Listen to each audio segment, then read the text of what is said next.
The waiter didn't look at my father. He looked directly at me. In his hands rested a thick black leather folio holding a receipt for $6,240. At the head of the table, my father, Richard, smiled. It was that tight, practiced grin he used when closing a bad deal. 15 family members sat frozen around the private dining alcove, their eyes darting between my father's empty hands and my purse. He thought he had me backed into a corner. He thought 3 years of silence and the crushing weight of public expectation would force me to pull out my card and save him from ruin. He didn't know I spent my career as a supply chain director predicting systemic failures, and I had already cut his supply. Welcome back to Elena Vengeance, where we untangle the worst family traps and walk out holding the keys. If you have ever been the designated ATM for people who treat you like a stranger, you are in the right place. How old were you when you realized your family's love came with an invoice attached? Drop your age in the comments, hit subscribe, and let me show you how to close an account. Let me take you back exactly 1 hour. The Sovereign is the kind of downtown St. Louis steakhouse that requires a deposit just to hold a reservation. Dim lighting, brass fixtures, the smell of charred butter, and expensive cologne. I walked through the heavy doors expecting a quiet table of 4. My mother had texted me 3 weeks ago asking to heal our rift. A fresh start, she called it. Just her, my father, my sister, and me. Instead, the hostess led me past the main dining room and pulled back a velvet curtain. There they were, 16 people, aunts, uncles, my estranged sister Jessica, her husband Tyler, and cousins I had not seen in years. The damage was already done. The long mahogany table looked like a crime scene of indulgence. 3-tiered seafood towers sat picked clean to the ice. Bone-in Wagyu steaks rested half-eaten on scattered plates. 3 empty bottles of reserve wine stood near my father's elbow. They had been drinking and ordering for over an hour before I even pulled into the parking lot. The only empty chair left in the room was positioned at the far end, directly opposite my father, the executioner's block. I took my seat. The leather chair felt cold. Nobody offered an apology for the surprise guest list. Nobody stood up to hug me. My mother offered a thin, trembling smile from across the room. My father leaned back, wiping his mouth with a linen napkin. He caught the waiter's eye and pulled a brushed metal corporate credit card from his jacket pocket. He waved it in the air, ensuring the ambient light caught the logo, making sure every aunt and uncle saw his grand generosity. "Put it all on this," he told the waiter, his voice booming over the low jazz playing in the background. "We are celebrating tonight." Aunt Diane clapped her hands. Tyler raised his glass, but I stared at the card. I recognized the bank logo. I manage corporate expense accounts for a Midwestern medical distributor. I know what that specific tier of card implies, and more importantly, I know its strict daily limits. That piece of metal was authorized for travel incidentals, maybe a room deposit. It would never clear a $6,000 dinner tab. My father knew it. My mother knew it. The trap was set, and the jaws were waiting for me to step in. To understand why I sit here watching my father wave a useless piece of plastic like a victory flag, you have to understand the mathematics of our family. I view relationships through the lens of my profession. In supply chain logistics, you learn early on that every system has a breaking point. You identify liabilities, you forecast risks, and you cut losses before a minor leak sinks the entire freighter. My family is a textbook liability. The defining scar did not happen during a screaming match. It happened on a quiet Tuesday morning a decade ago. I was 24 years old, standing in the kitchen of my parents' suburban home in Chesterfield. The air smelled of stale, dark roast coffee and expensive floral perfume. I held a crisp, heavy stock envelope in my hands. It was an acceptance letter to a premier logistics management program, a milestone I had worked 2 agonizing years in a windowless warehouse to achieve. I placed the letter on the granite breakfast island, sliding it carefully toward my father. Richard. He was reviewing a set of architectural blueprints for a commercial project that would never break ground. Across the island, my sister Jessica was spreading glossy magazine clippings and fabric swatches over the counter. She was pitching a business idea, a designer dog clothing boutique. She had no inventory, no vendor contacts, and no market research. She had a mood board. Richard barely glanced at the university crest on my letter. He pushed it aside to make room for a velvet dog sweater sample. Without asking a single question about overhead or profit margins, he reached into his breast pocket, produced a leather-bound checkbook, and uncapped his pen. The scratching sound of the nib against the paper seemed to echo in the quiet kitchen. He wrote out $30,000. He handed the slip of paper to Jessica with a proud, beaming smile. I watched the blue ink settle into the watermark. That boutique liquidated its non-existent inventory 6 months later, selling the remaining velvet sweaters for pennies at a local flea market. The money vanished into thin air. Meanwhile, I took out high-interest student loans, worked night shifts routing regional freight manifests, and graduated at the top of my class. That morning in the kitchen crystallized a hard truth. My family did not reward hard work. They rewarded performance. They subsidized fantasy while taxing reality. I promised myself right then that I would never let them touch my ledger. I built a firewall around my assets, sealing my financial independence away from their reckless whims. Fast forward to 3 years ago. The firewall faced its first true test. The phone call that severed our ties happened while I was sitting in my downtown condo reviewing a quarterly distribution report. The caller ID flashed my father's name. He did not ask how my week was going. He bypassed standard greetings and went straight to the demand. Jessica wanted a new venture. She had found a prime retail space for a luxury lifestyle brand. The lease required a guarantor, and the startup cost demanded a bank loan of $150,000. Richard's contracting firm was over-leveraged, and his credit was tied up. He needed a co-signer with an impeccable financial history. He needed my signature. I maintained a steady tone. I asked to see Jessica's structured business plan. I asked for projected revenue streams, vendor agreements, overhead costs, and risk assessments. Silence hung on the line. I could hear the faint hum of his television in the background. When Richard finally spoke, his voice was low, laced with a cold disappointment. He told me I lacked vision. He said spreadsheets do not measure loyalty. He declared that if I refused to back my own sister's dream, I was no longer welcome in his home. I pressed the end call button. I placed the phone face down on my glass coffee table. I did not cry. I did not write a lengthy text explaining my position. I went to sleep and woke up the next morning feeling lighter than I had in years.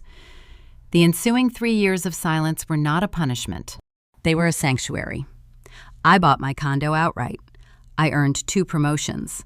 I enjoyed the clean, predictable peace of a life where no one viewed my bank account as their personal safety net. Until 3 weeks ago, a notification chimed on my nightstand, briefly illuminating the dark room. It was a message from the Harris family group chat, a thread I had archived but never formally exited. I opened the application. A new text bubble from my mother, Susan, sat at the bottom of the screen. I analyzed her text the way I analyze a vendor contract. It was meticulously constructed, devoid of any real apologies, yet heavy with emotional implication. Time to let go of the past. Family is everything. We miss you. Let us take you to dinner and catch up, just the 4 of us, on Thursday, the Sovereign. Notice the syntax. No admission of fault. Passive voice. A subtle directive disguised as a plea. And then there was the venue choice. The Sovereign is not a place for quiet, intimate apologies. It is a stage built for showing off. You go there to be seen spending money. I debated ignoring the message. I drafted 3 different polite declines. But a small, lingering part of me, the 24-year-old standing in the kitchen with a university letter, Wanted to see if the arithmetic had changed. I wanted simple closure. I wanted to look them in the eye and verify that the firewall was still necessary. I agreed to attend. I wore sensible flat shoes and a tailored navy dress, projecting quiet competence rather than flashy wealth. I drove the 40 minutes to the restaurant, expecting an awkward, tense hour over a modest meal. Now, sitting in this sprawling mahogany alcove, the grim reality of the situation washes over me. I count the 16 heads around the table, aunts who never sent a single birthday card, uncles who routinely borrow funds and develop sudden amnesia, Jessica swirling a glass of reserve Bordeaux, refusing to meet my gaze. I look at the decimated seafood towers, the empty oyster shells, and the grease pooling on the porcelain Wagyu plates. They did not invite me to offer an olive branch. They invited me because their ship is taking on water. My father tucks the useless corporate card back into his tailored jacket, shooting a triumphant, conspiratorial look toward my mother. He thinks the sheer theater of this extravagant dinner has disarmed me. He believes the overwhelming presence of our extended relatives will force me into compliance. The obstacle is glaringly clear. They brought me here to trap my liquidity, using public shame as the lock on the cage. But as I scan the faces of my relatives, watching them whisper and laugh, a new dynamic begins to unfold. The trap requires me to play the role of the submissive, embarrassed daughter. It requires me to accept their subtle insults and bow to their projected superiority. As my Aunt Diane leans forward, her eyes scanning my modest attire with a predatory gleam, I realize the psychological warfare is only just beginning. The psychological warfare began the moment the menus were cleared, delivered through a series of calculated microaggressions. In my line of work, we call this stress testing the system. You apply incremental pressure to a load-bearing structure to see where the microscopic fractures appear. My family was searching for my fractures. Aunt Diane initiated the first sequence. She leaned across the wide mahogany table, her heavy gold bracelets clanking against the polished wood. She smelled sharply of gin and floral perfume. Her eyes swept over my tailored navy dress, lingering on the plain neckline before snapping up to meet my gaze. She offered a smile that did not reach her eyes. "You always dress so sensibly, Bonnie," Diane purred, her voice carrying just enough volume to ensure the surrounding relatives caught the remark. "It is so practical. Not everyone can pull off the rack with such confidence. Look at your sister, though." Jessica always had such an eye for the finer things. Diane gestured grandly toward Jessica, who sat 2 chairs down. Jessica lifted her chin, preening under the attention, and shifted her handbag so it rested more visibly on the edge of the table. It was a structured leather tote featuring a prominent designer emblem, the kind of accessory meant to project unquestionable status. Beside her, Tyler, her husband of 4 years, adjusted his cuffs. He shot me a practiced, arrogant grin, making sure the ambient light caught the heavy silver dive watch secured around his wrist. They expected me to shrink. They wanted me to feel the sting of inadequacy, to wither under the contrast of my plain aesthetic against their curated luxury. But they forgot what I do for a living. As a director of supply chain logistics, my daily operations involve auditing bills of lading, managing international freight tariffs, and overseeing quality control for millions of dollars in medical inventory. I am trained to authenticate imports. I spot discrepancies in manufacturing tolerances from 10,000 miles away. I looked at Jessica's handbag. The hardware was overly shiny, lacking the brushed, weighted finish of solid brass. More importantly, the stitching along the lower gusset was slightly uneven, a telltale sign of rapid machine assembly rather than handcrafted precision. It was a high-grade synthetic knockoff. My gaze drifted to Tyler. He was resting his chin on his hand, pretending to listen to Uncle Robert talk about golf. His silver watch was thick and ostentatious, bearing the branding of a legendary Swiss watchmaker. He moved his wrist to check the time. I focused on the dial. The second hand moved in distinct, rigid jumps. Tick, tick, tick. A genuine mechanical movement from that particular Swiss manufacturer does not tick. It sweeps in a continuous, fluid glide. Quartz movements tick. Tyler was wearing a counterfeit timepiece powered by a $5 battery. The wealth they were weaponizing against me was a fabricated illusion. They were wearing props. I took a slow breath, feeling the tension evaporate from my shoulders. The armor they wore was made of paper, and I was the only person at the table who knew it. Before Diane could launch another subtle insult, the waiter approached our section. His name tag read Julian. He possessed the sharp, hyper-observant posture of a career hospitality professional. He stood near the center of the alcove, ready to take the next round of beverage orders. My father orchestrated the ordering process with loud authority, commanding Julian to bring a fourth bottle of the Reserve Bordeaux and a round of top-tier truffles for the table. The aunts and uncles eagerly chimed in, requesting customized martinis and imported scotch. They ordered with the reckless abandon of people spending someone else's capital. Julian's pen moved swiftly over his notepad. He stepped around the perimeter of the table, eventually pausing right beside my chair. He looked down at me with professional courtesy, his pen poised. "And for the lady?" he asked softly. "I will just have a sparkling water, please," I replied. The conversation at the table hitched. The clinking of silverware paused. My mother, Susan, let out a high, artificial laugh from the opposite end of the table. She leaned forward, her expression twisted into a mask of maternal concern. "Oh, Bonnie, please live a little," Susan coaxed, her tone dripping with fake sweetness. "You work so hard. You can afford to treat yourself now, right? We all know you are doing very well for yourself." There it was, the probe. She was not encouraging me to enjoy a drink. She was taking the temperature of my net worth in front of an audience. She needed the relatives to hear confirmation of my financial stability to justify the trap they were laying. I kept my hands folded neatly in my lap. I looked directly at my mother and offered a flat, expressionless response. "I make enough to cover my own overhead, Mom. Most of my capital is tied up in long-term freight routing optimizations and intermodal shipping derivatives.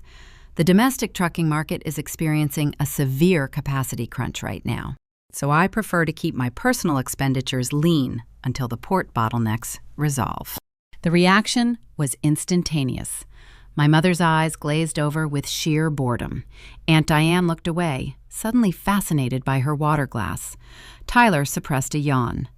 By weaponizing dry, highly technical logistics terminology, I extinguished their interrogation. They did not respect my profession, and they certainly did not want to hear about warehouse bottlenecks. They only cared about my liquidity, and I had just buried it under a mountain of jargon.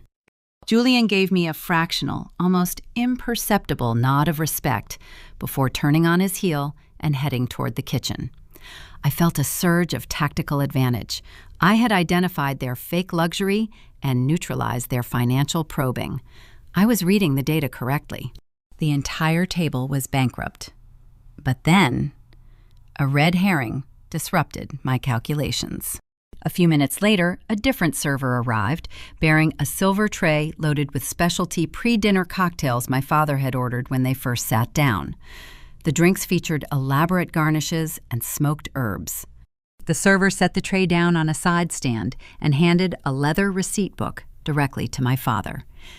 Richard did not hesitate. He did not ask to put it on the corporate card he had waved earlier. Instead, he reached into his trousers and produced a thick, brushed silver money clip.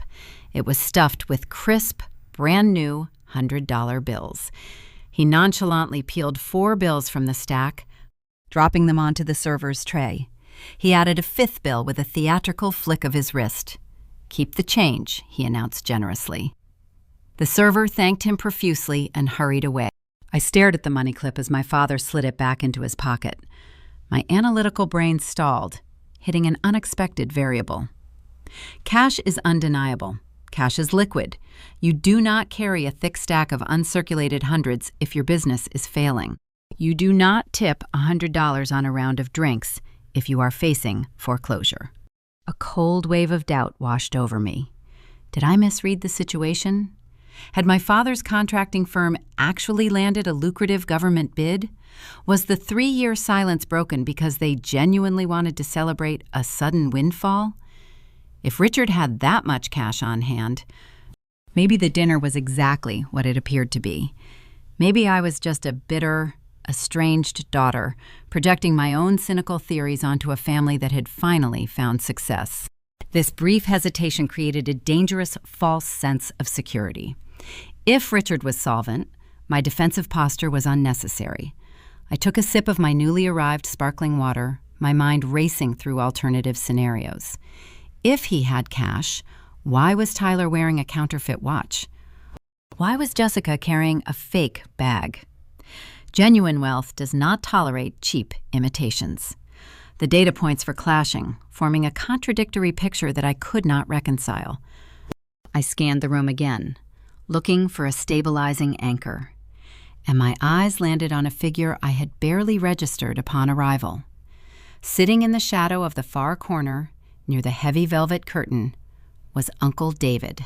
David is my mother's older brother.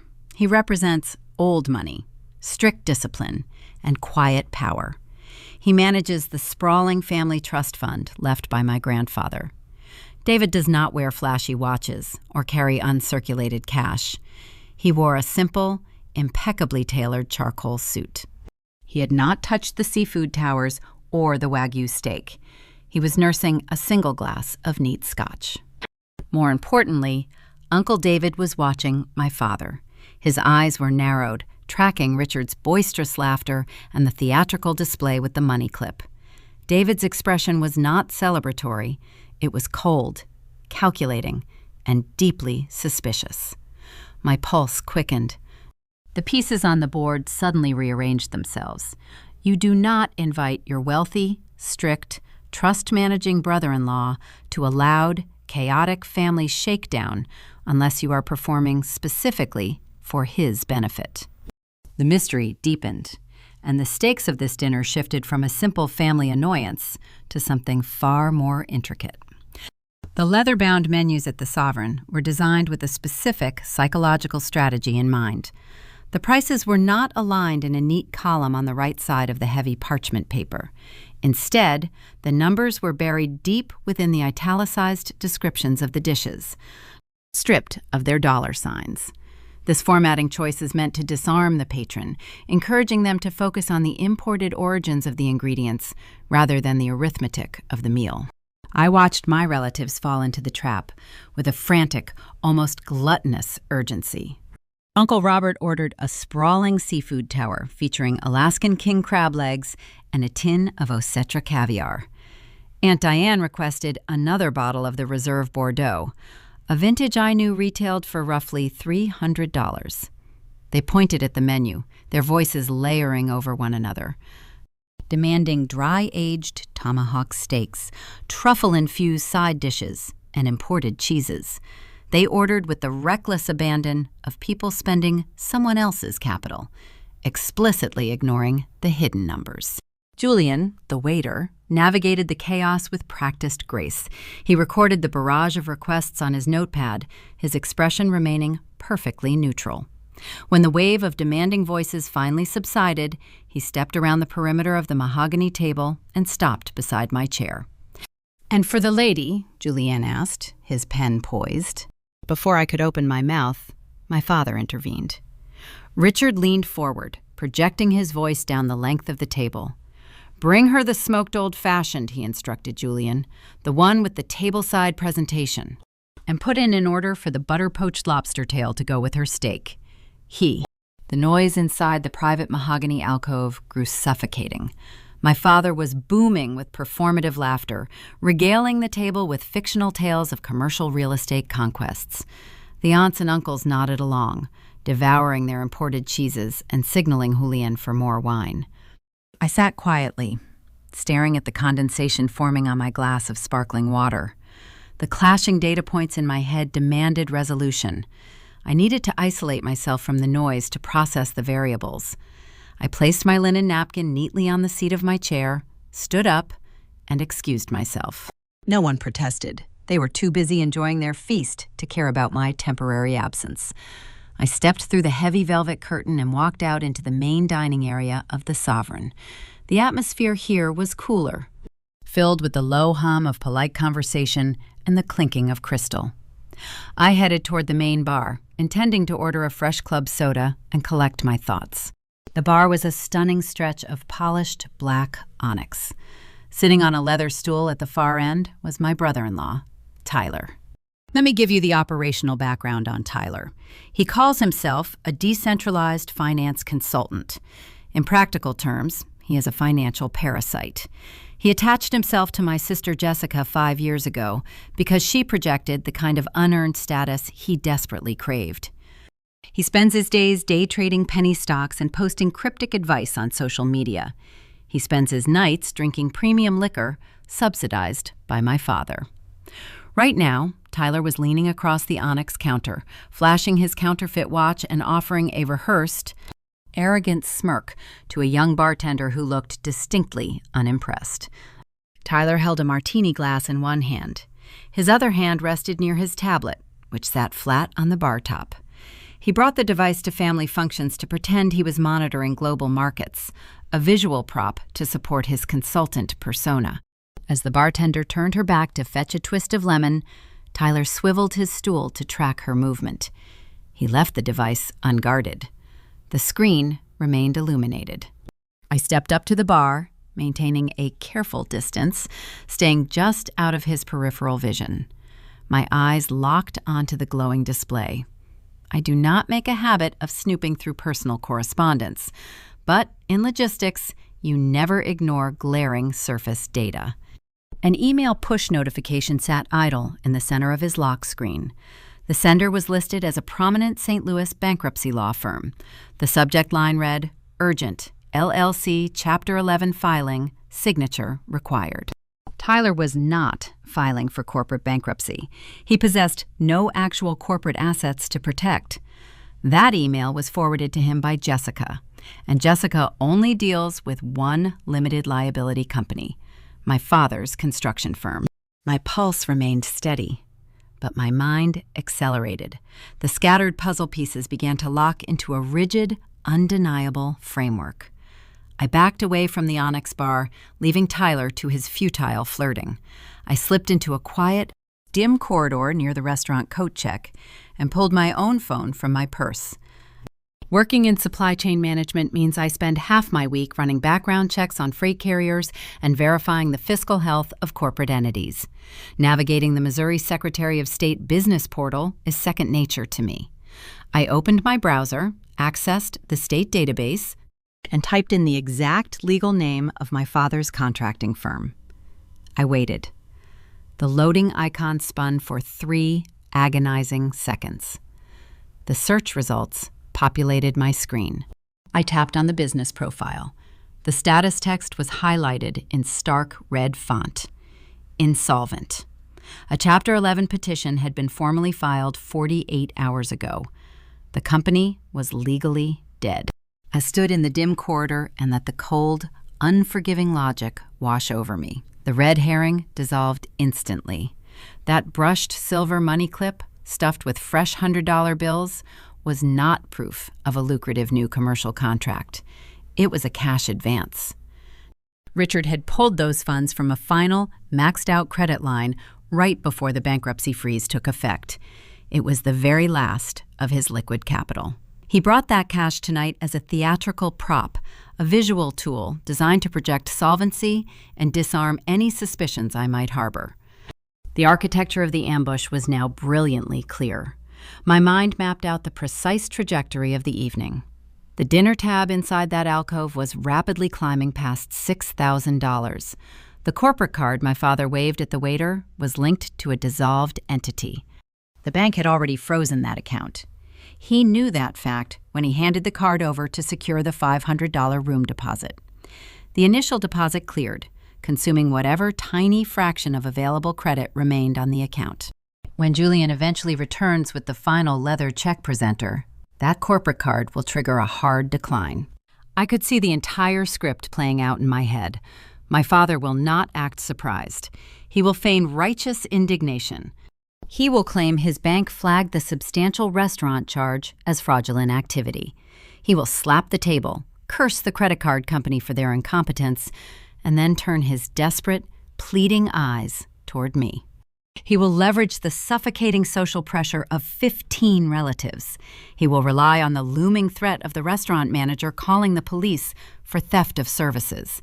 He plans to guilt me into handing over my pristine, high-limit personal card just to make the nightmare stop. He knows I hate public scenes. He expects me to quietly absorb the cost to protect the family name. It was a ruthlessly effective strategy.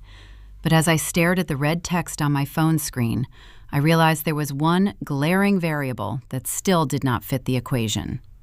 Uncle David. If my father is bankrupt and using this elaborate dinner to shake me down for $6,000, bringing his wealthy, strict brother-in-law makes zero logistical sense. David does not tolerate financial failure. He is the warden of the sprawling family trust fund. Inviting David to a dinner where your credit card is guaranteed to bounce is equivalent to lighting a match in a room full of gasoline. The public humiliation would prompt David to cut Richard off forever. My father is arrogant, and he is a terrible businessman, but he is not suicidal. Why would he risk exposing his insolvency to the one man who controls the family inheritance? The risk assessment was entirely flawed. There had to be another layer to this operation, a hidden motive that explained David's presence at the far end of that table. I slid my phone back into my tailored purse. The corridor was silent, save for the muffled jazz drifting from the dining room speakers. I had decoded the financial trap, but I was missing the psychological motive for the guest list. I needed more data. I smoothed the front of my dress and stepped out of the corridor, intending to return to the alcove and observe David's interactions. As I turned the corner back toward the main bar, Tyler was standing directly in my path. He had abandoned his pursuit of the bartender. He held 2 fresh drinks in his hands. His face was flushed with alcohol, and his stance was sloppy, swaying slightly on his expensive Italian loafers. He took a staggering step forward, effectively blocking my route back to the velvet curtain. His fake silver watch caught the low amber light of the restaurant. He looked down at me with a loose, careless grin, completely unaware that I had just read his unencrypted email. He opened his mouth to speak, and the words that tumbled out were about to change the stakes of this dinner from a simple family shakedown into a full-blown criminal cover-up. The tight, narrow corridor leading back to the private dining room offered 0 alternate routes. Tyler blocked the path. He held a fresh martini in his left hand and a heavy crystal tumbler of amber liquid in his right. His tailored suit jacket hung open, revealing a wrinkled silk shirt underneath. He swayed on his expensive Italian loafers, the leather soles squeaking faintly against the polished hardwood floor. The sharp scent of distilled gin mixed with an overpowering mint cologne rolled off him in waves. I stopped walking. I maintained a calculated physical distance, keeping my posture neutral and my hands relaxed at my sides. In supply chain negotiations, when the opposing party is intoxicated or acting with unearned confidence, you never interrupt. You let the silence draw them out. They will inevitably fill the empty space with their own vulnerabilities and operational secrets. Tyler took a slow sip from the tumbler. Ice clinked against the glass. He offered a loose, self-satisfied grin, attempting to project the aura of a seasoned corporate insider sharing a joke with a peer. "You and me, Bonnie," he slurred slightly, gesturing toward me with his drink. "We are the only people in that room who actually understand how capital flows. The rest of them are just playing dress-up." I kept my expression entirely flat. I did not correct him on his counterfeit timepiece or his fabricated consulting career. I merely tilted my head, offering the smallest fraction of encouragement to keep him talking. Tyler leaned closer. His voice dropped into a conspiratorial whisper, attempting to sound important. "Your old man is sweating bullets tonight. I mean, the whole dog and pony show in there. The seafood towers, the vintage wine. It is a masterclass in deflection. I remained silent. Tyler took another greedy gulp of his drink. David is bringing the hammer down. Tyler continued, shaking his head as if he were discussing a minor corporate merger. He wants to open the books on the family trust fund. He sent an email to everyone on Tuesday morning. A full forensic audit. He is bringing in external accountants next week. My logistics brain engaged instantly, sorting this raw, unfiltered data. Uncle David was the sole trustee of the inheritance left by my grandfather. The trust was designed to disperse small, structured, annual dividends to the relatives. Nobody could access the principal capital without David's explicit, documented authorization. If David was ordering a sudden forensic audit, he suspected a severe leak in the accounts. "Why does an audit concern my father?" I asked, my tone measured, betraying none of the alarms spiking in my chest. Tyler scoffed, rolling his eyes at my apparent naivety. "Because your dad got desperate last quarter. The construction business was bleeding cash fast before the bankruptcy filing. He needed a bridge loan to keep the creditors at bay. So, he bypassed David entirely. He forged a few signature protocols and siphoned $50,000 out of the primary trust account." The words hung in the dim corridor. $50,000. Forged protocols. Tyler waved his hand dismissively. It was a rookie maneuver, taking $50,000 from a monitored ledger. But Richard figured he would land a new commercial contract, replace the missing funds, and nobody would ever know. Except the contracts dried up. The business died. And now David is asking for the bank records. I stood frozen. The ambient noise of the restaurant faded into a dull, distant hum. I was no longer dealing with a broke relative trying to score a free steak dinner. I was standing on the edge of a severe federal crime. Taking money from a monitored family trust without trustee approval is not a simple accounting error. It is embezzlement. Forging signatures to authorize a capital transfer constitutes wire fraud. If David hires external accountants to review the ledger next week, the missing $50,000 will trigger an immediate legal response. Richard is not facing a simple property foreclosure. He is facing felony charges and genuine prison time. The architecture of the evening snapped into brilliant, terrifying focus. Tyler laughed, oblivious to the gravity of his own confession. So, Richard had to construct a narrative. He invited David to the most expensive steakhouse in the state. He ordered half the menu. He wants to project overwhelming liquidity. He wants David to think the contracting business is generating unprecedented revenue, proving an audit is a waste of time. But he cannot pay for this meal, I stated quietly. Tyler tapped the side of his nose, looking incredibly smug. That is where you come in, Bonnie. Richard knows his corporate card is frozen. He plans to hand it to the waiter anyway. When it bounces, he is going to stage a performance.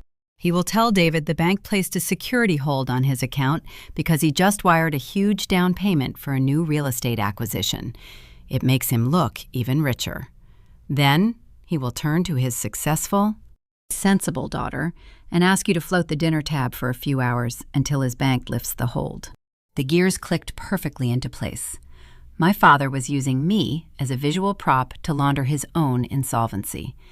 If I paid the $6,000 bill, David would witness Richard's daughter seamlessly covering a luxury expense, reinforcing the illusion of a wealthy, thriving family unit. David might cancel the audit, assuming the missing trust funds were merely an administrative delay rather than a theft. If I handed over my credit card tonight, I would not just be paying for lobster and truffles. I would become an active participant in a cover-up. I would be funding the deception of my own uncle. I would be an accessory to fraud. Tyler finished his drink. He adjusted his jacket, the cheap fabric pulling tight at the seams. Anyway, just play along when the check arrives. It keeps the old man out of a cell, and it keeps David off our backs.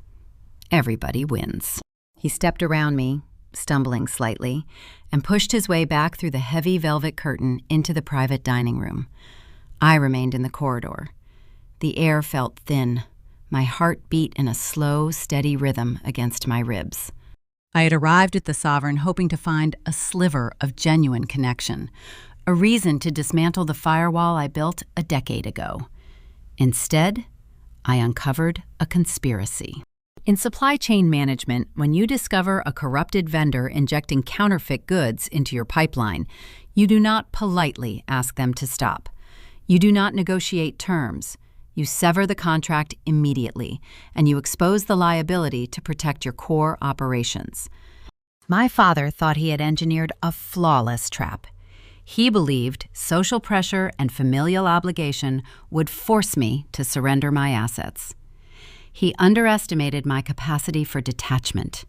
He forgot that I spend my life measuring risk and eliminating toxic variables. I smoothed the fabric of my navy dress. I checked my reflection in the mirrored wall near the coat check. My face was pale, but rigid with determination. I felt no sorrow for the man sitting at the head of that table. I felt no pity for the sister wearing a fake designer handbag or the brother-in-law drinking on stolen credit. They were critical liabilities, and I was about to execute a systemic purge. I turned my back on the onyx bar and walked toward the private alcove. I parted the velvet curtain and stepped back into the lion's den. The volume inside the room had reached a fever pitch. Uncle Robert was telling a loud, off-color joke. Aunt Diane was demanding another glass of gin. At the far end of the table, Uncle David sat perfectly still, his eyes fixed on Richard with the cold, unyielding scrutiny of an auditor preparing to strike. I walked to my chair and took my seat. The final stage of the evening was approaching. The dessert menus were circulating, the bill was being tabulated in the kitchen, and my sister, flushed and dizzy from the expensive wine, was about to accelerate the timeline and force my father to play his hand much earlier than he intended. I slipped back into my chair.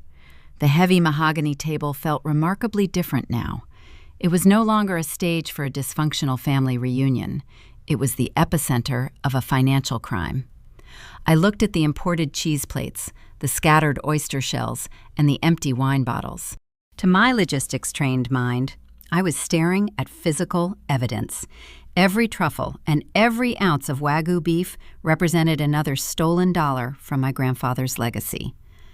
At the far end of the room, Uncle David remained motionless, nursing his scotch.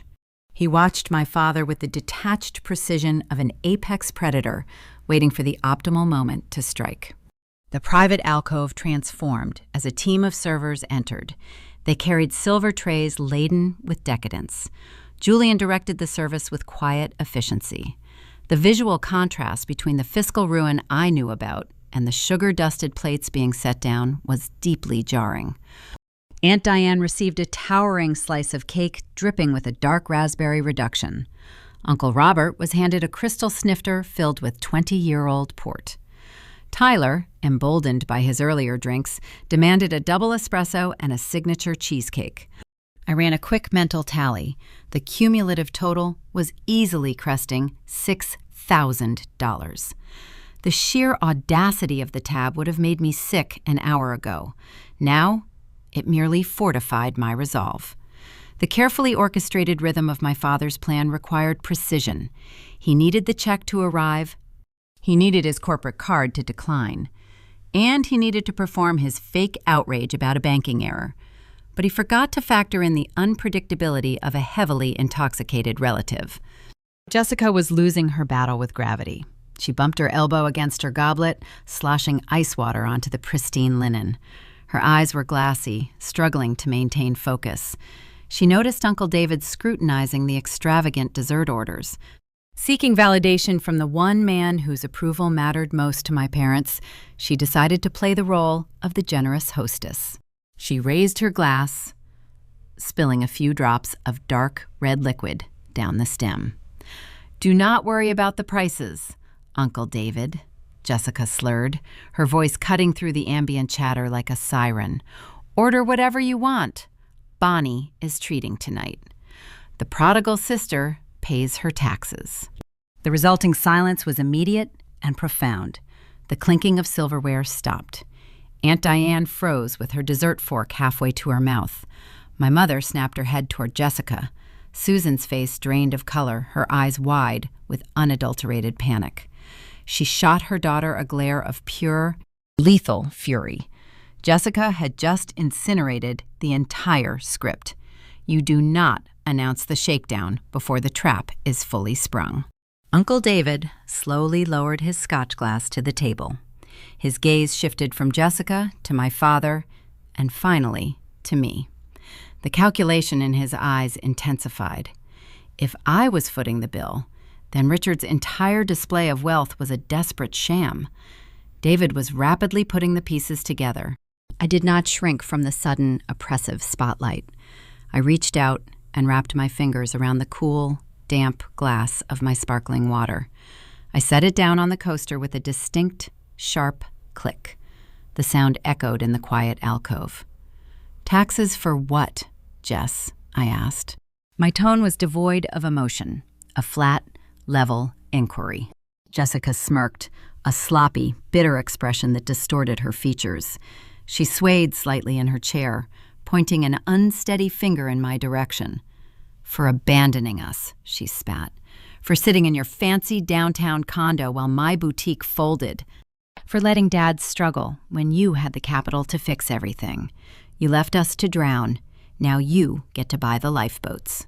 My father looked like a man who had just stepped on a landmine. A bead of sweat formed at his temple, catching the low amber light. His grand illusion of solvency was evaporating in real time. He could not fake a bank error later. The audience already knew the target of the operation. He had to pivot instantly. He needed to reassert control before Uncle David started asking probing questions about the company ledgers and the missing trust funds. Richard cleared his throat, a harsh, grating sound. He adjusted his collar and folded his hands on top of the table. He adopted the patronizing, authoritative posture he used whenever he wanted to crush my independence. "Listen to me, Bonnie," he began, his voice projecting a false sense of weary paternal wisdom. "We have had a tough year. The market has been unpredictable. Your mother and I sacrificed our own comfort to ensure you had a roof over your head growing up. We funded your sister's ventures because family supports family. You walked away when we needed you most." He gestured broadly to the extravagant wreckage covering the table. "We wanted tonight to be a fresh start. We wanted to bring everyone together to celebrate our resilience. And yes, things are tight right now while we wait for new commercial contracts to clear. You sit in your pristine condominium while we navigate a challenging fiscal quarter. It is time to step up. You owe us this much. When the waiter comes back, just hand him your card." He laid the demand bare on the table. It was no longer a clever trick, it was a direct mandate. He was banking on the crushing weight of familial obligation. 15 relatives were staring at me. Aunts, uncles, and cousins were silently judging my response, expecting me to fulfill my assigned role as the financial savior. They wanted their luxurious evenings subsidized, and they wanted me to absorb the cost without complaint. More critically, Richard needed me to validate his story in front of Uncle David. If I paid, the illusion held. David would witness my seamless assumption of the debt, reinforcing the narrative of a wealthy, thriving family unit.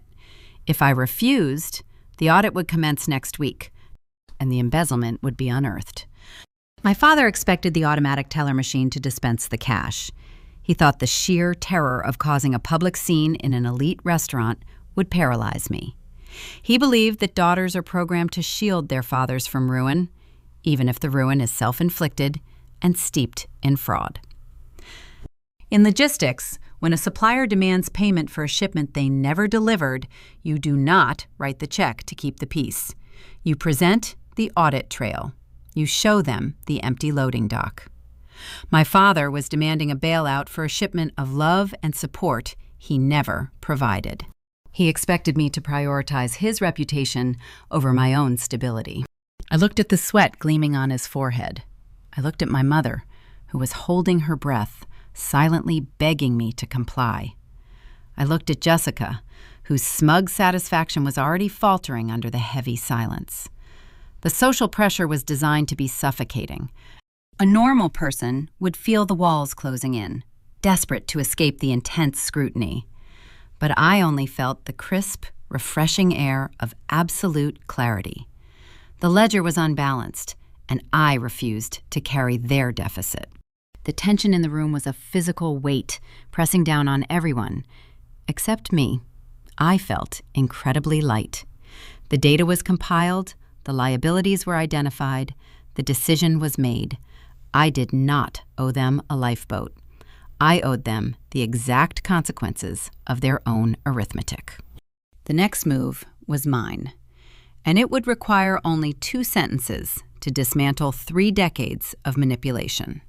I let the silence stretch across the table. I let my father hold his demanding posture, his hands steepled in front of his face, waiting for my submission.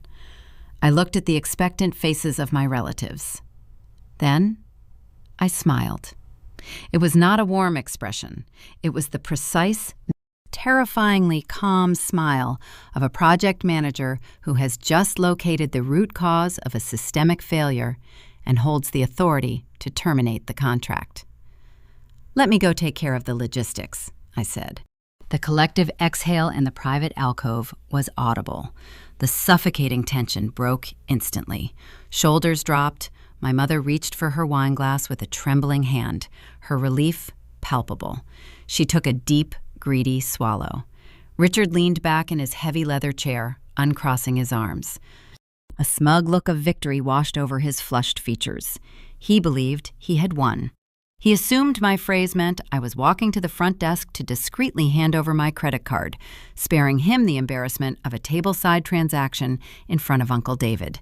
Tyler chuckled, tapping the polished wood with his knuckles, while Jessica went back to examining her counterfeit handbag. I stood up. I smoothed the fabric of my navy dress. I did not take my purse. I left it draped deliberately over the back of my chair to maintain the illusion that I was merely handling an administrative task and returning shortly. I carried only my slim leather card holder. I stepped past the heavy velvet curtain and out into the main dining area. The contrast was striking. Behind me was a cage of manufactured panic and fraud. In front of me was a well-oiled machine of hospitality. I did not head toward the main host stand near the entrance. I routed myself toward the service station, positioned strategically near the kitchen double doors. This is the operational hub of any high-volume restaurant. It is where the floor managers monitor ticket times and servers organize their checks. Julian was standing there, wiping down a digital point-of-sale terminal. Beside him stood a man wearing a tailored charcoal suit and a discreet earpiece. His gold name tag identified him as Marcus, the floor manager. Marcus possessed the weary, hyper-observant posture of a man who spent decades managing the fragile egos of wealthy patrons. He watched me approach. I could see his stance shift, bracing himself for an ordeal. When a guest walks away from a 16-person private dining table to speak directly with management, it usually signals a severe complaint. In his line of work, that walk means someone is about to demand comped bottles of wine, complain about the temperature of a steak, or throw a tantrum over the service. I stopped in front of the terminal. I did not raise my voice. I kept my tone level, polite, and stripped of any familial emotion. I spoke to Marcus and Julian as if I were negotiating a routine freight transfer with a trusted vendor. I am not the host of that event, I stated clearly, maintaining direct eye contact with Marcus, and I will not be covering their table tonight. Marcus blinked. His expression remained carefully neutral, a testament to his training, though I saw the gears turning behind his eyes. Julian paused his wiping, the cloth hovering above the screen. I leaned in slightly, lowering my volume just enough to ensure privacy from passing patrons. Please bring the full check directly to the gentleman sitting at the head of the table, the one who put his corporate card on file earlier. Do not hand the receipt to anyone else. Julian looked at Marcus, seeking managerial guidance. Furthermore, I continued, my voice steady, I need you to split off just my single sparkling water onto a separate receipt. Close my tab right now and add a 30% gratuity for Julian. His service in that chaotic room has been exceptional, and he deserves to be compensated for dealing with them. Marcus is a seasoned professional. He reads social dynamics for a living. He looked past my shoulder, gazing through the narrow gap in the velvet curtain toward the loud, boisterous alcove. He saw Richard holding court, laughing loudly. He saw the towering empty seafood trays and the drained wine bottles. He looked back at my calm, unbothered posture. He understood the math instantly. Marcus recognized a financial ambush. He realized the intended target had just elegantly sidestepped the trap, leaving the predators to fall into their own pit. A faint, genuine smile touched the corners of Marcus's mouth. It was a look of profound industry respect, the kind shared between people who appreciate efficiency and accountability. "Understood, ma'am," Marcus replied smoothly, giving a short nod. "We will handle the presentation exactly as you requested." Julian tapped the screen of his terminal. The machine whirred, printing a small, crisp slip of paper. The total was $8, plus the gratuity. I handed Julian my credit card. The machine chimed, approving the transaction in less than 3 seconds. My personal ledger was officially closed. My liability in this establishment was reduced to 0. Julian handed my card back along with the merchant copy of the receipt. "Thank you," he said softly. There was a quiet acknowledgement in his voice, a silent appreciation from someone who endures entitled behavior daily and enjoys seeing boundaries enforced. I folded the receipt and tucked it into my card holder. I stood near the kitchen doors for a brief moment, observing the dining room. I had just armed a financial explosive. The timer was ticking down, driven by the speed of the restaurant's billing software. In a few minutes, Julian would print the itemized receipt for the remaining $6,232. He would place it inside a heavy leather book. He would walk through the velvet curtain and hand it to a man whose bank accounts were frozen by a federal bankruptcy court. My father thought he was playing a brilliant game of chess. He thought he could leverage public shame and my Uncle David's presence to extract capital from my accounts. But supply chain logistics teaches you that leverage only works if the opposing party cares about the cargo. I did not care about his reputation. I did not care about preserving his fake commercial real estate empire. I certainly did not care about shielding him from a fraud investigation. I turned around and began the short walk back to the private alcove. The low jazz music playing over the speakers seemed brighter. The air felt lighter. I was walking back into a room filled with people who were already ruined. They just had not received the invoice yet. The impending collision was no longer my problem. My role was relegated to spectator. I was about to watch a 3-decade facade of wealth and superiority shatter against the hard, unforgiving surface of basic accounting. And as I parted the velvet curtain to retake my seat, a new, delicious tension settled over the room. The waiting game had begun. I pulled the heavy velvet curtain aside and stepped back into the private dining alcove. The shift in atmosphere was instantaneous. Before my brief departure, the room crackled with a suffocating predatory tension. My relatives had been coiled tight, waiting to see if their designated financier would submit to the ambush. Now, the air was light, buoyant, and thick with the aroma of caramelized sugar and expensive port wine. They believed the transaction was complete. They assumed my quiet exit to handle the logistics meant I had visited the host stand, handed over my personal platinum card, and settled their extravagant debt. I slid into my leather chair. No one stopped talking. No one offered a word of gratitude. In their minds, I had merely performed my assigned function. The machine had dispensed the cash, and therefore the machine required no further acknowledgement. My mother provided the most glaring physical evidence of their collective relief. The rigid, anxious lines framing Susan's mouth had smoothed out entirely. Her shoulders, previously hunched near her ears, rested in a relaxed, sloping posture. She held her wineglass by the bowl rather than the stem, swirling the remaining drops of Bordeaux with careless ease. When our eyes met briefly across the table, she flashed a warm, radiant smile. It was the exact expression of maternal affection she used in public photographs, a curated mask that only appeared when her financial demands were met. To my left, Tyler decided to capitalize on what he perceived as a limitless open tab. He snapped his fingers at a passing busboy, an offensive gesture that made my teeth grind.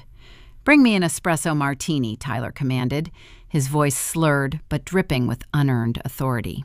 "Make sure the bartender uses the premium vodka, not the well rail."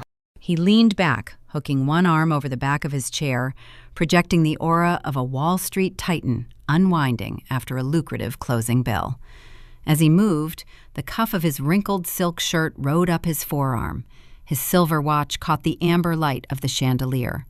I watched the second hand perform its rigid, mechanical stutter.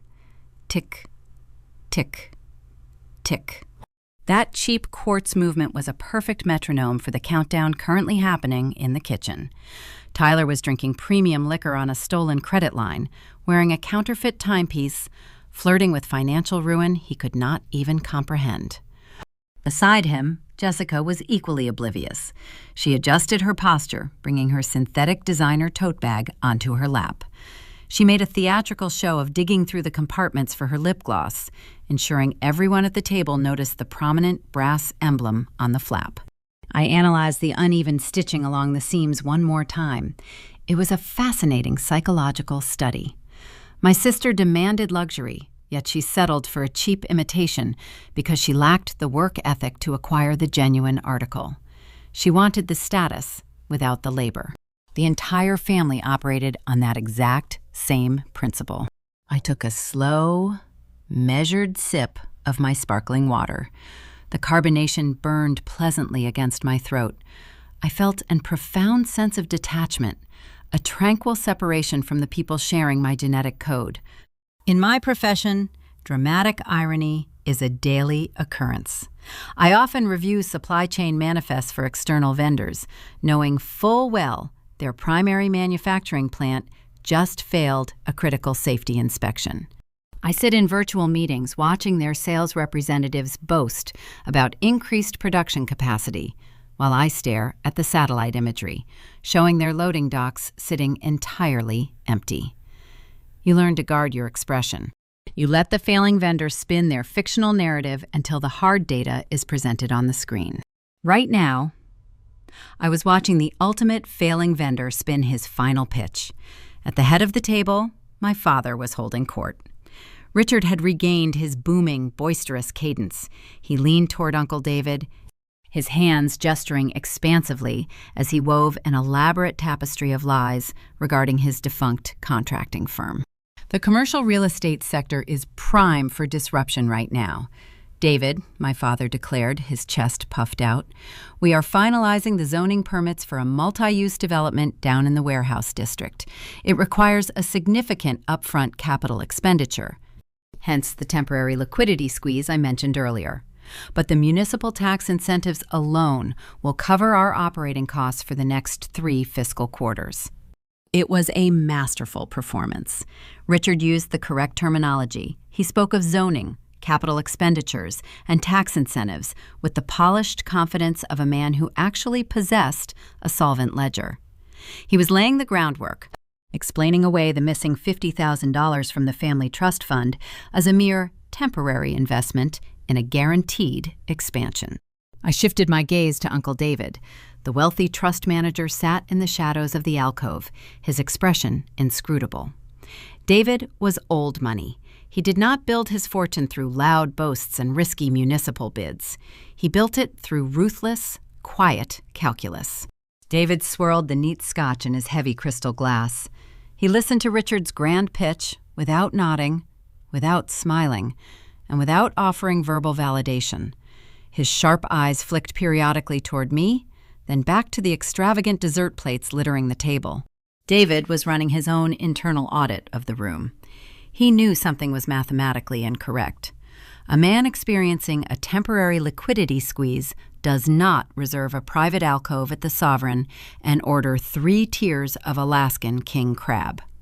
Furthermore, a man finalizing multi-million-dollar developments does not need his estranged daughter to quietly leave the table to settle a restaurant bill. The variables did not align, and David's suspicion hung in the air, thick and volatile.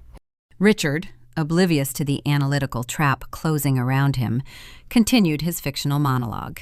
He promised David a private tour of the non-existent construction site next month. He promised robust dividends by the end of the year. He was building a towering house of cards, stacking lie upon lie, assuming the foundation was secure because he believed my credit card was holding it up. I placed my water glass back onto the cardboard coaster. I felt no sorrow for my father. I felt no residual guilt for the ambush he attempted to orchestrate. A decade ago, I might have intervened. I might have pulled him aside, warned him of the impending disaster, and offered a structured loan with strict repayment terms. But I was no longer that naive 24-year-old girl holding a university acceptance letter in a kitchen. I was a seasoned director of operations. I understood that bailing out a corrupt system only ensures the corruption will scale. If you rescue a reckless entity from the consequences of their own choices, you become an active partner in their inevitable collapse. I sat in comfortable silence, savoring the final minutes of their unearned joy. The aunts and uncles finished their ports and martinis. The busboys moved stealthily around the perimeter, clearing the sticky porcelain plates and brushing crumbs from the white linen tablecloth. The conversation hit a natural, sluggish lull. The sugar and the alcohol were taking their toll, leaving the relatives lethargic and satisfied. They leaned back in their chairs, patting their stomachs, exchanging lazy anecdotes about upcoming summer vacations. They were living a beautiful, expensive lie. But down the hallway, near the kitchen double doors, the digital point-of-sale terminal was whirring. The thermal paper was spooling. The itemized invoice for their performance was being printed, folded, and slipped into a black leather presenter. I heard the distinct, rhythmic squeak of rubber-soled hospitality shoes approaching the velvet curtain. The waiting game was over. The audit had arrived. The heavy velvet curtain parted. The brass rings scraped against the rod, a sharp metallic sound that cut through the low murmur of post-dessert lethargy. Julian stepped into the private alcove. He walked with the measured, deliberate pace of a man executing a precise directive. In his right hand, he carried a thick, embossed black leather folio. The gold crest of the Sovereign caught the light from the chandelier overhead. I tracked his movement. My pulse remained steady, rhythmic, a metronome keeping time with his footsteps. The relatives were largely oblivious at first. Tyler was examining his cuticles. Aunt Diane was swirling the last drop of port in her glass. But my mother, Susan, noticed. Her head swiveled, her eyes locked onto the black leather book in Julian's hand. She shifted in her chair, expecting him to pivot toward my seat. She even offered a preemptive, tight-lipped smile, ready to offer a rehearsed word of faux gratitude. Julian did not pivot. He walked right past my chair. The scent of starched linen and faint roasted espresso followed in his wake. He bypassed Susan entirely. Her smile faltered, replaced by a slight, confused furrow of her brow. Julian continued his path down the length of the long mahogany table. The conversations around the room began to stutter and fail, like engines running out of fuel. One by one, the aunts and uncles stopped talking, their attention drawn to the waiter carrying the physical ledger of their indulgence. Julian stopped precisely at the head of the table. He stood beside my father. Richard was mid-sentence, still pitching a fictional real estate venture to Uncle David. The words died in his throat. Julian extended his arm and placed the leather check presenter squarely on the polished wood, centering it perfectly between Richard's empty coffee cup and his water goblet. It landed with a soft, heavy thud. Richard stared at the black folio. He looked at it as though Julian had just unpinned a grenade and set it next to his dessert spoon. His jaw went slack. The blood drained from his flushed face, leaving a pale, mottled complexion. For a long, agonizing moment, no one breathed. The ambient jazz music drifting from the main dining room felt surreal, a cheery soundtrack playing over a sudden shipwreck. Richard looked up at Julian, his eyes wide and uncomprehending. "What is this?" he asked, his voice cracked, stripping away the booming, confident baritone he had employed all evening. It sounded thin, reedy, and terrified. Julian did not flinch. He maintained perfect posture, his hands clasped behind his back. "The final bill, sir," Julian replied smoothly, his tone an impeccable shield of professional neutrality. "Per the guest's instructions." The words hung in the air, echoing off the mahogany walls. Susan gasped.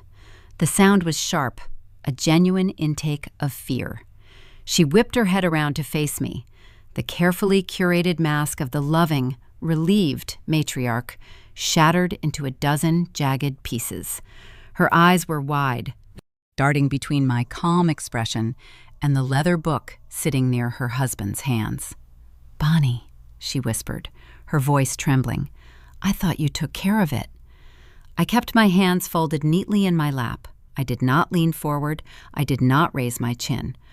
I looked directly into my mother's panicked eyes and delivered the factual data.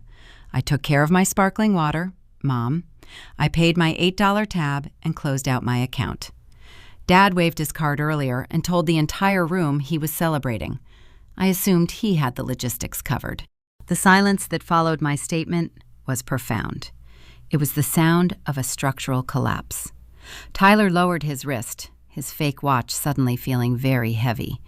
Jessica stopped digging through her synthetic designer bag, her mouth hanging slightly open. The aunts and uncles exchanged nervous, darting glances.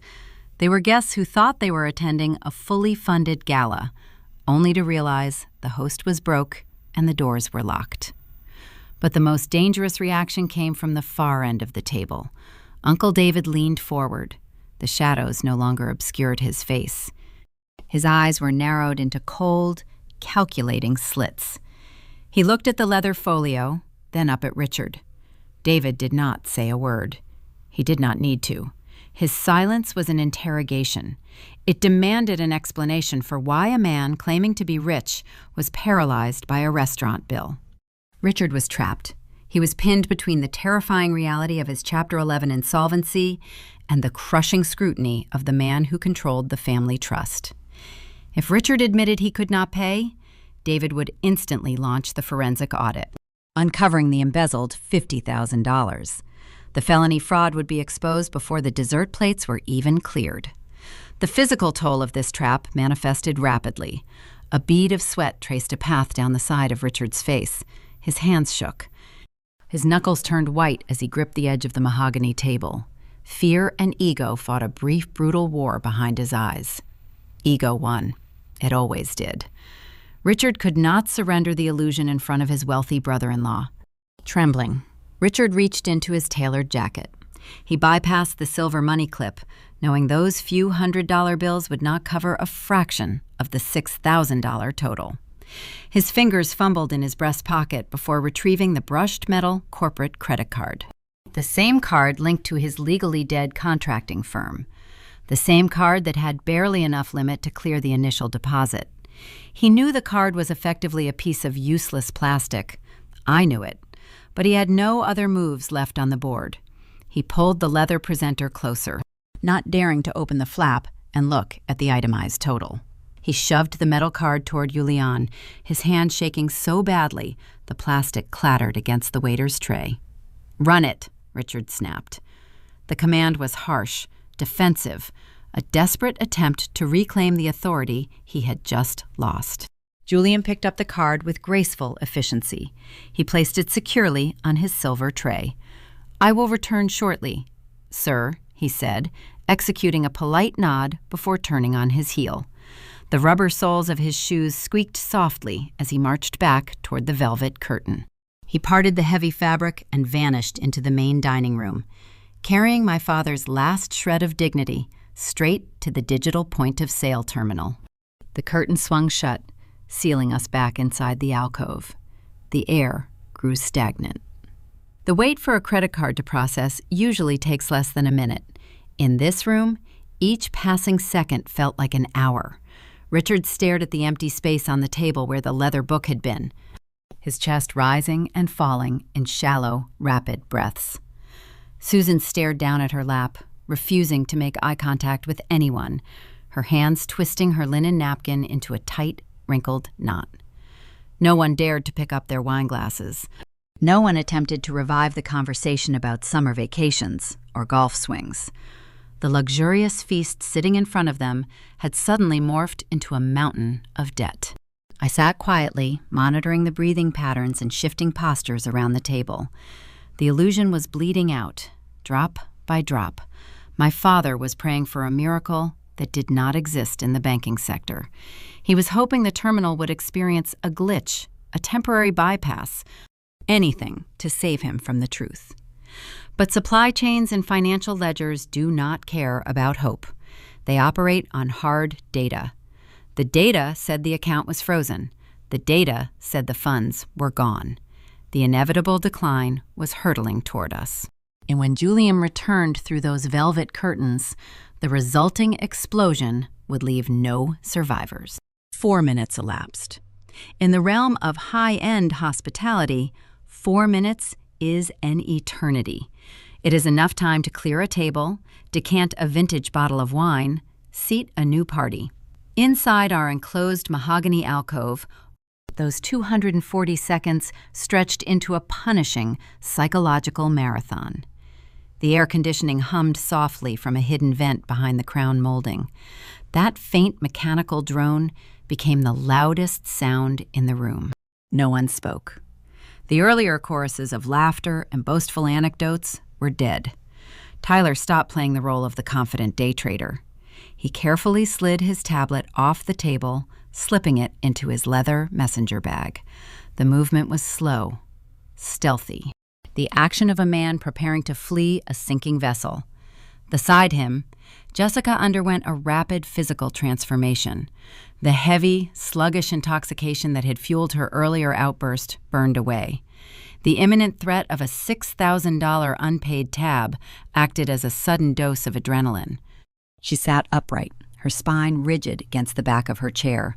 Her hands rested flat on her lap, her knuckles turning white under the strain. I watched the condensation gather on the outside of my water glass.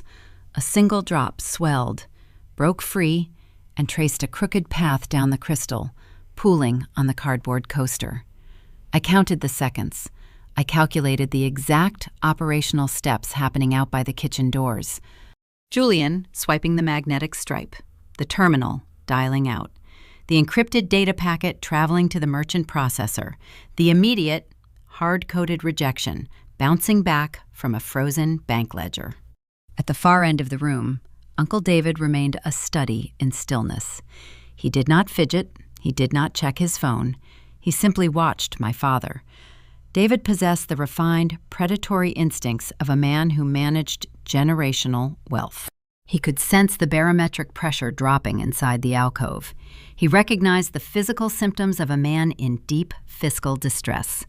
Richard was breathing through his mouth, his chest rising and falling in tight, shallow bursts. His eyes remained fixed on the velvet curtain, silently pleading for a rescue that I knew would never arrive.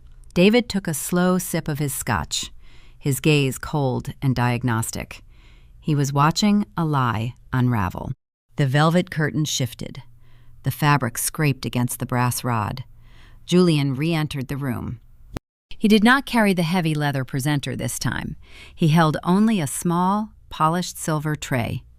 Resting in the center of the tray was my father's brushed metal corporate card, accompanied by a small slip of thermal paper. Julian navigated the perimeter of the table with the same measured, unhurried pace he had used all evening. He did not look at Susan. He did not look at me. He stopped beside Richard's chair. Julian leaned down. He did not whisper. He used his professional, projected hospitality voice. It was pitched at a volume designed for clarity, ensuring there was no miscommunication. In the dead silence of the alcove, the words carried to every corner of the room. "I am sorry, sir," Julian stated, his tone perfectly even. "That card was declined. Do you have another form of payment?" The declaration hit the table with physical force. Aunt Diane let out a sharp, audible gasp, pressing her hand against her chest. Uncle Robert shifted uncomfortably, the leather of his chair groaning under his weight. My mother closed her eyes, bowing her head as if bracing for a catastrophic impact. My father underwent a terrifying color change. A dark, blotchy magenta crept up from his stiff collar, painting his neck and spreading across his cheeks. The public humiliation he had engineered for me was now burning him alive in front of his wealthy brother-in-law. The sheer panic in his chest collided with his inflated ego, producing a volatile reaction. Richard slapped his hand flat against the mahogany surface. The heavy silverware rattled against the porcelain plates. "Fraud alert!" he barked, his voice loud and desperate. "My bank placed a security hold on the account because of the high charge. It happens all the time with my commercial limits. Your machine is malfunctioning. Run the card again. Do it right now." It was the pre-planned excuse. He had likely rehearsed this exact dialogue in his car on the drive over to the restaurant. He intended to sound like an exasperated titan of industry, inconvenienced by overly cautious banking algorithms. He hoped the loud, commanding tone would satisfy Uncle David and shame Julian into walking away. But Julian was not an intimidated teenager. He was a seasoned server in an elite establishment. He dealt with the tantrums of over-leveraged patrons on a weekly basis. He did not flinch, and he did not retreat. He stood his ground and countered my father's fictional narrative with cold, undeniable data. "We ran the card twice, sir," Julian replied smoothly, unbothered by the sudden elevation in volume. The terminal did not return a fraud alert code. It returned an insufficient funds code. The operational distinction between those two banking responses is vast. A fraud alert implies protective wealth and stringent security. An insufficient funds code implies an empty vault. Julian had just stripped away my father's final layer of defense. He announced to a room containing 15 relatives and the warden of the family trust that Richard's corporate account was drained dry. The silence returned, heavier and far more toxic than before. The illusion was dead. The performance was over. We were sitting in the wreckage of a dissolved contracting firm. Richard began to sweat profusely. Beads of perspiration dotted his forehead and his upper lip. He was hyperventilating, trapped in a corner of his own making. He could feel Uncle David's eyes burning into the side of his head. He had to produce a valid payment method, or David would demand an immediate explanation for why the supposed real estate developer could not purchase a steak dinner. With trembling, erratic movements, Richard dug his hand into his tailored trousers. He bypassed the silver money clip. He pulled out a worn, distressed leather wallet. His fingers fumbled with the tight card slots. He managed to extract a standard personal rewards credit card. I watched the piece of plastic emerge. My logistics training ran a rapid risk assessment. This was his personal line of credit. The Chapter 11 petition I had read on Tyler's tablet pertained to the limited liability company. But when a small business owner files for restructuring, their personal finances are almost always deeply entangled.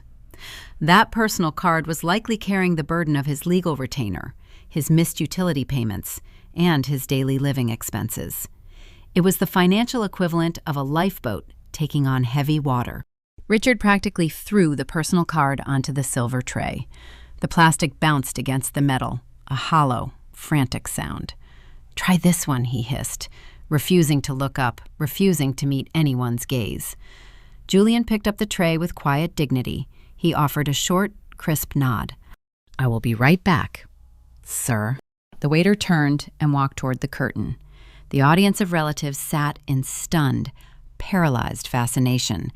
They were witnessing the psychological collapse of a 3-decade facade.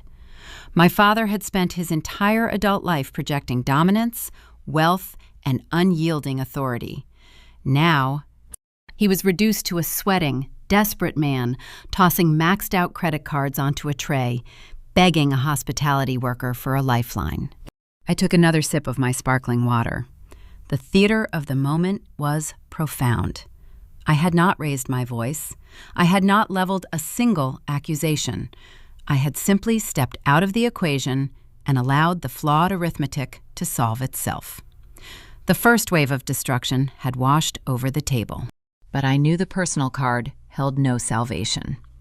The second wave was already building, and when Julian returned, it would wash the rest of the foundation away. The duration of Julian's second absence was remarkably brief. The point-of-sale terminal in the kitchen did not hesitate. It did not require manual verification or a secondary security check. It processed the data from my father's personal credit card and issued an immediate, unyielding rejection. The velvet curtain parted with a harsh, synthetic tear against the brass rod. Julian stepped back into the private alcove, but this time he did not walk alone. He was flanked by Marcus. In the hospitality sector, the arrival of the floor manager changes the entire operational dynamic. A waiter handles transactions and facilitates service. A manager handles liabilities and enforces policy. Marcus crossed the room with a long, purposeful stride. He did not carry a silver tray or a leather folio. He carried only a small, printed receipt. His tailored charcoal suit conveyed authority, and his posture was rigid. He bypassed my chair, offering no outward sign of our earlier interaction, and stopped directly at the head of the long mahogany table. Julian stepped back, allowing Marcus to assume control of the situation. "Mr. Harris," Marcus began, his voice pitched at a steady, commanding volume that left no room for negotiation. "The second card you provided has also declined. The outstanding total for this private event is $6,240. The air inside the alcove felt as though it had been instantly vacuumed out. The relatives sat frozen, reduced to statues. Aunt Diane covered her mouth with her hands. Tyler gripped the edge of the table, his knuckles jutting out sharply. My mother squeezed her eyes shut, a silent tear finally breaking free and tracing a path through her foundation. "We require a valid payment method right now," Marcus stated, fixing my father with a hard, uncompromising stare. "If you cannot produce the funds to settle this debt immediately, I will have no choice but to contact the local authorities and file a formal report regarding theft of services." The Boulder conflict slammed into the center of the table. The threat of police involvement shattered the last remaining fragments of polite society. My father was no longer facing embarrassment. He was facing a criminal citation. The sudden influx of terror snapped Richard out of his paralyzed stupor. The survival instinct kicked in, overriding any lingering sense of decorum or logic. He acted with the frantic, unhinged energy of a cornered animal. He placed both hands flat on the table and shoved himself upward. His heavy leather chair caught on the edge of the rug and toppled backward, crashing loudly against the hardwood floor. Richard stood looming over the table, his chest heaving, his face a terrifying mask of rage and desperation. He ignored Marcus entirely. He ignored Uncle David. He turned his entire focus on me. He raised his right arm, pointing a shaking, accusatory finger directly at my face. "You vindictive little parasite," he roared, the volume rattling the crystal glasses near his plate. His voice was raw, stripped of all paternal affection, revealing the deep, ugly entitlement he had harbored for decades. "Pay the bill. You have the money sitting in your accounts. Give the manager your card right now." The mask was completely gone. He was not asking for a favor. He was not proposing a temporary loan. He was issuing a demand for my capital, treating my financial assets as if they were an extension of his own wallet. He believed his authority as a father superseded my right to financial autonomy. He felt entitled to my hard work, my discipline, and my savings to cover the cost of his massive, fraudulent performance. The remaining 15 relatives shifted their gaze toward me, waiting to see if the designated shock absorber would deploy. They were terrified of the police arriving. They wanted the conflict resolved, and historically, I was the designated resolution protocol. I did not move. I maintained my calm, steady posture, my hands resting lightly on my lap. I looked at the shaking finger pointed at my face. I looked at the sweat pouring down my father's forehead. I felt a profound sense of vindication. The ugly truth was finally illuminated by the harsh light of reality. But before I could deliver my response, a slow, deliberate movement at the far end of the room shifted the entire axis of the conflict.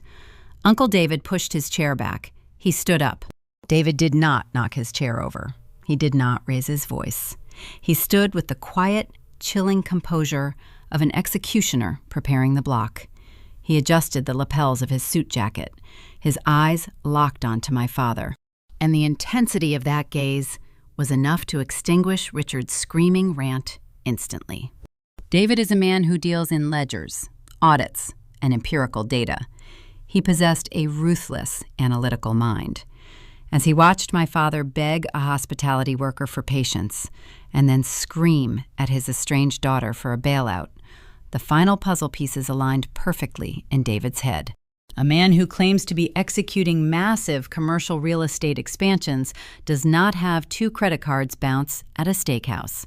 A man who boasts of robust liquidity does not face arrest for theft of services over a $6,000 tab.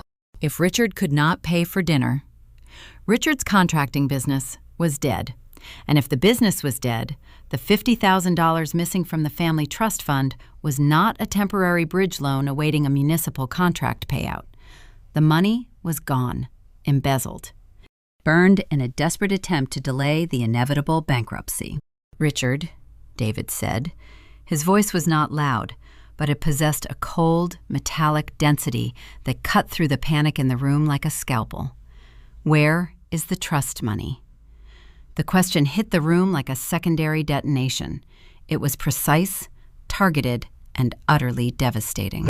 My father froze. His arm, still pointing at me, slowly lowered until it hung uselessly by his side. The magenta flush on his face faded back to a sickly, ashen gray. He opened his mouth to formulate a response, to spin another lie, to offer a fictional projection, but his throat seized. He had nothing left. His ammunition was depleted.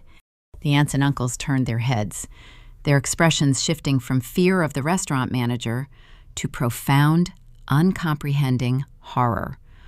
Uncle Robert leaned forward, his voice a hoarse whisper. "What trust money, David? What is he talking about?" Richard. Aunt Diane's jaw dropped. The implications washed over the extended family like a tidal wave of ice water. The trust fund was supposed to be their safety net. It was the ancestral capital meant to provide small, steady dividends for their retirements and their children's educations. David took a slow step forward, closing the distance between the shadows and the edge of the mahogany table. "I reviewed the preliminary ledger reports this morning, Richard.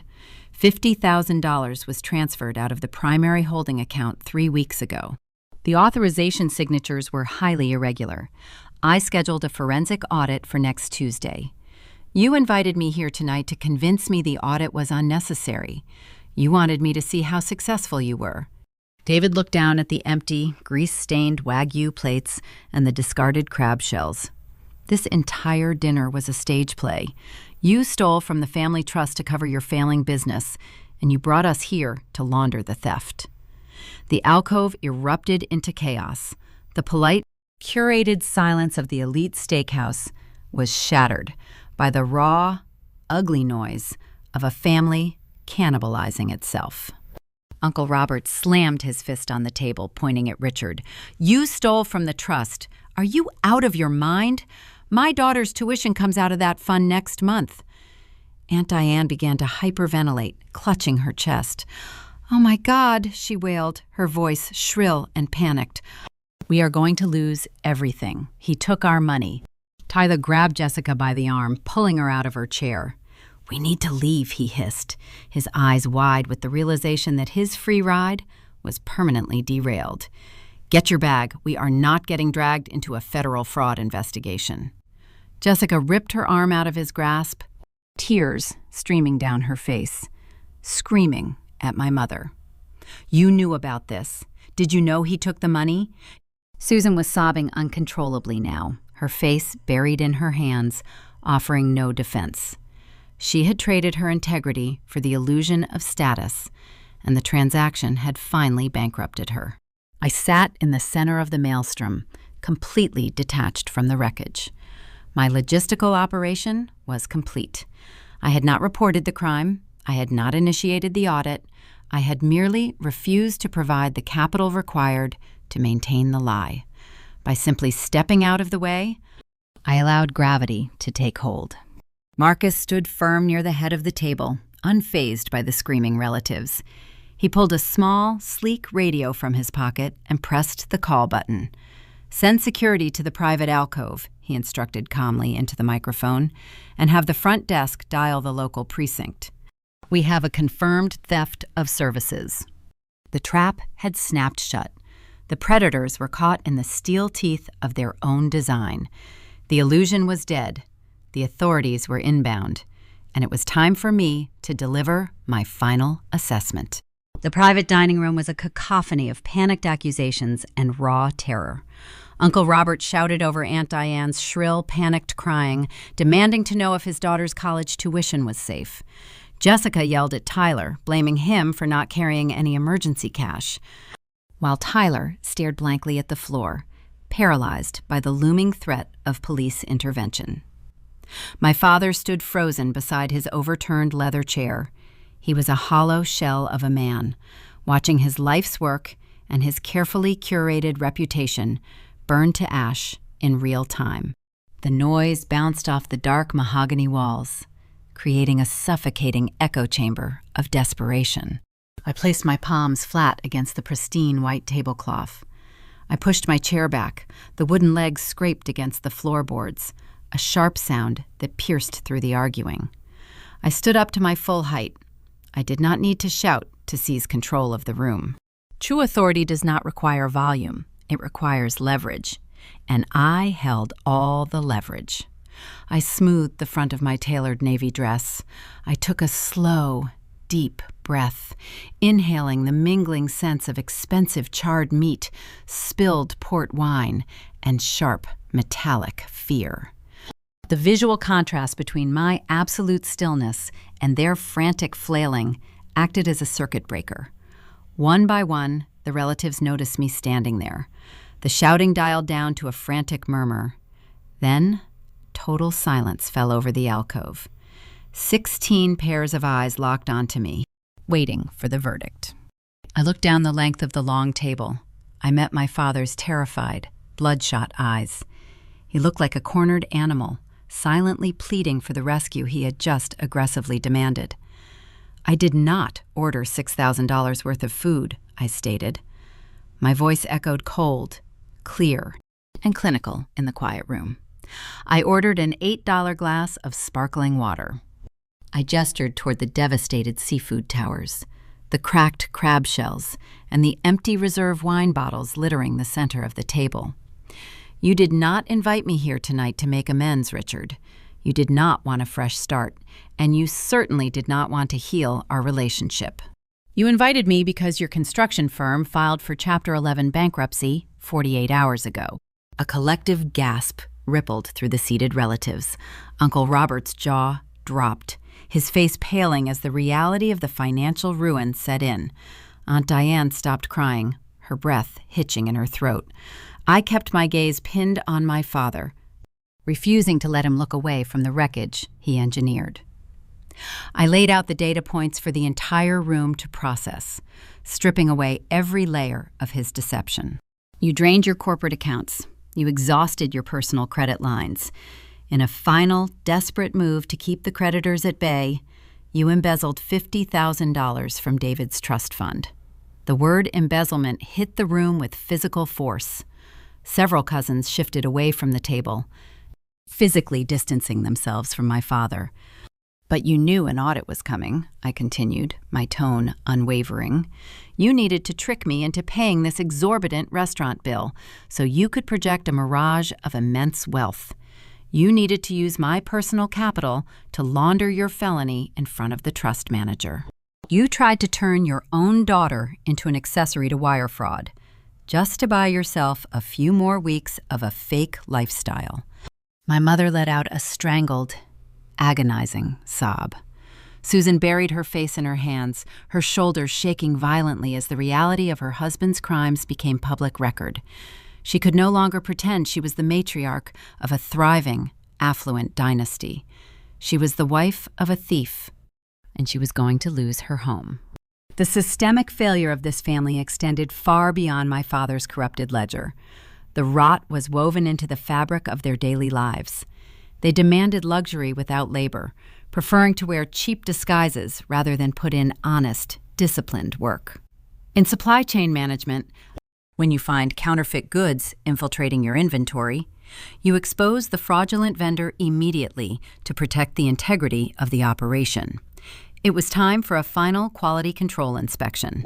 I turned my attention to the brother-in-law who had tried to mock my career all evening. Tyler was leaning against the wall near the velvet curtain, trying to shrink into the shadows. I pointed directly at his left wrist. "And your watch ticks." "Tyler," I said, maintaining my flat, analytical tone. "Real mechanical movements from that Swiss manufacturer sweep in a continuous, fluid glide. They do not stutter. You are wearing a $20 counterfeit prop." Tyler flushed a deep, humiliating shade of crimson. He instinctively covered his left wrist with his right hand, looking down at his expensive Italian loafers, stripped of his arrogant consultant persona. I shifted my focus to my sister. Jessica sat rigid in her chair, her eyes wide, still clutching the leather straps of her oversized tote bag. She looked terrified, realizing her own facade was up for review. "Your handbag is made of synthetic polyurethane." "Jess," I told her, my voice carrying no malice, only factual observation. "The hardware is hollow zinc, and the gusset stitching is uneven. It is a rapid machine assembly knockoff. You spent the entire evening insulting my sensible choices while parading around with plastic imitations. The illusion you all built is just as fake as the accessories you wear." The finality of the exposure hung in the heavy, stagnant air. The armor of projected wealth was completely stripped away, leaving a group of frightened, broke individuals staring at the severe consequences of their own actions. The psychological domination they had exercised over me for years was permanently broken. At the far end of the table, Uncle David reacted with the swift, decisive action of a seasoned corporate executive. He did not yell at Richard. He did not engage in the petty family bickering or offer any emotional outbursts. He simply reached into the interior breast pocket of his tailored charcoal suit and retrieved his smartphone. David tapped a swift sequence on the glass screen. He held the device to his ear, his eyes locked on his ruined brother-in-law. The poetic justice of the moment settled over the dining room. My father had orchestrated this lavish, high-stakes performance, specifically to blind Uncle David to the truth. He had brought the warden to the feast to prove his innocence. Instead, Richard had delivered himself directly to his executioner. The man he tried to defraud was now witnessing his ultimate downfall. "Yes, Charles," David said into the receiver, speaking to his lead attorney in a crisp, authoritative cadence. "I need you to draft an emergency injunction against Richard Harris. We have a confirmed breach of fiduciary duty regarding the primary trust account. Contact the federal authorities and prepare the embezzlement filings for tomorrow morning. I want his remaining assets frozen immediately." My father slumped against the wall, sliding down until he hit the floor. The fight was entirely drained out of him. He stared blankly at the intricate pattern of the carpet, comprehending the prison sentence that awaited him. My operational role in this environment was officially concluded. The corrupted variables were isolated. The liabilities were exposed. and the consequences were in motion. I turned my back on the weeping relatives, the counterfeit accessories, and the paralyzed man who used to dictate my worth. I faced Marcus, the floor manager, who was standing near the entrance of the alcove alongside two broad-shouldered restaurant security guards. Marcus watched the scene unfold with a look of stunned, professional respect. He had seen patrons argue over bills before, but he had never witnessed a systemic dismantling of a crime ring over a dessert course. I reached into my tailored pocket. I pulled out the small slip of thermal paper Julian had handed me earlier. I walked over to Marcus and extended my hand, offering him the itemized receipt. It showed a total of $8, plus a generous 30% gratuity, paid in full by my personal credit card. "My tab is closed," I told the manager, keeping my voice level and polite. "I have zero legal or financial liability for the remaining balance on that table. The rest of this is a civil matter between your establishment and Mr. Harris." Marcus took the receipt. He reviewed the printed text, verifying the zero balance on my specific account. He looked up at me, offering a curt, definitive nod of agreement. "You are clear to go, ma'am," Marcus replied, stepping aside to clear my path to the exit. I turned my back on the floor manager and began the short walk toward the exit. The heavy velvet curtain separating the private dining alcove from the rest of the restaurant was merely a few steps away. The logistical operation was concluded, the liabilities were exposed, and my contract with the people in that room was permanently terminated. But the toxic system I was leaving behind attempted one final, desperate correction. I heard the sharp scrape of a wooden chair leg grinding against the floorboards, followed by the rapid, uneven click of heels. Jessica lunged. She scrambled out of her seat, her synthetic designer bag tumbling to the floor, spilling its contents across the rug. Her hand reached out, her manicured fingers curling into claws, aiming to hook onto the fabric of my tailored navy dress. She wanted to pull me back into the epicenter of the wreckage. She needed a scapegoat to absorb the terror radiating from Uncle David and the restaurant staff. "You cannot just walk away," Jessica shrieked, her voice cracked, stripped of its usual haughty polish, exposing the frightened, dependent child underneath the counterfeit luxury. "You have to fix this." I did not flinch. I did not raise my hands to defend myself or take a defensive step backward. I simply stopped walking. I turned my head slowly, locking my gaze onto her flushed, panicked face. I channeled every ounce of operational authority I possessed into a single, freezing stare. It was the exact look I utilized when a corrupt vendor is caught falsifying their shipping manifests on a loading dock. There was zero anger in my eyes. There was no sadness, no pity, and no familial warmth. There was only the chilling, undeniable promise of severe consequences if she dared to bridge the physical gap between us. Jessica froze. Her hand hovered mere inches from my shoulder. She looked into my eyes and saw the vast, unbridgeable void where her compliant, terrified sister used to reside. The realization hit her with physical force. She held zero leverage. The emotional buttons she used to press were disconnected. I was a fortified vault, and she did not possess the combination. Her hand trembled, her shoulders slumping in profound defeat, and she took a slow, unsteady step backward into the shadows of the alcove. I broke the eye contact, dismissing her entirely. I reached out, grabbed the edge of the heavy velvet curtain, and swept it aside. As the thick fabric fell back into place behind me, it failed to muffle the glorious chaos erupting within the private room. The auditory backdrop painted a vivid, satisfying picture of a localized apocalypse. The family unit was cannibalizing itself in real time. I could hear Uncle David's voice, sharp and commanding, instructing his corporate attorney to file the emergency injunction to freeze my father's remaining assets. His precise legal terminology overlapped with Marcus, the floor manager, who was now loudly addressing the room. Marcus was demanding a viable credit card or a cash wire transfer before the police cruisers pulled into the valet lane. Beneath those authoritative commands, a chorus of sheer panic swelled. Uncle Robert was screaming at my father, demanding restitution for the betrayal of the family trust. Susan's sobs echoed off the mahogany walls, a raw, ugly sound. She was mourning her fractured social standing rather than her husband's shattered integrity. I walked through the main dining area of the Sovereign. The contrast was surreal.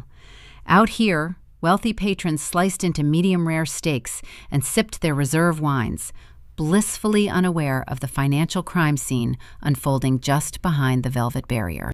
Waiters wove through the tables carrying silver trays, maintaining the polished, quiet illusion of high society. I moved through the elegant space like a ghost. My posture was straight, my chin held high, my breathing measured and calm. The adrenaline of the confrontation burned off, replaced by a profound, clinical tranquility. I did not look at the other diners, and they did not look at me. I was merely a patron concluding her evening. I reached the front lobby. The hostess stood behind her polished mahogany podium, organizing a stack of leather menus. She offered a polite, practiced nod as I approached the exit, entirely oblivious to the fact that I had just initiated a federal fraud investigation over a dessert course. I pushed open the heavy, brass-handled glass doors. The shift in the environment was jarring. I stepped out of the hyper-air-conditioned, suffocating panic of the steakhouse and into the warm, humid embrace of a Missouri summer night. The thick air smelled of hot asphalt and distant river water, a stark and welcoming departure from the charred butter and expensive cologne inside the dining room. The rhythmic, buzzing hum of cicadas in the landscaped bushes replaced the frantic arguing of my relatives. I walked across the dimly lit parking lot toward my sensible, paid-off sedan. The concrete felt solid and real under my flat shoes. I unlocked the door, slid into the driver's seat, and pulled the door shut, sealing myself inside the quiet, secure cabin. The leather steering wheel felt cool against my palms. I sat there for a moment, looking out through the windshield at the glowing neon sign of the restaurant. I let the silence wrap around me like a protective blanket. The tight knot of tension that had resided between my shoulder blades for the past 3 years finally unraveled. I survived the audit. The toxic liabilities were purged from my ledger. Then, a new conflict initiated. It was not a physical threat, but a digital one.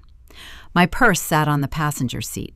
From deep inside the leather compartment, my smartphone began to vibrate. It buzzed in short, frantic bursts. The metallic rattling of the device against the zipper hardware was relentless, a frantic drumbeat demanding my attention. The Harris family group chat was reviving. I reached into my bag and pulled out the glowing device. The screen was a cascading waterfall of push notifications. Dozens of messages populated the lock screen in rapid succession, stacking on top of one another faster than I could read them.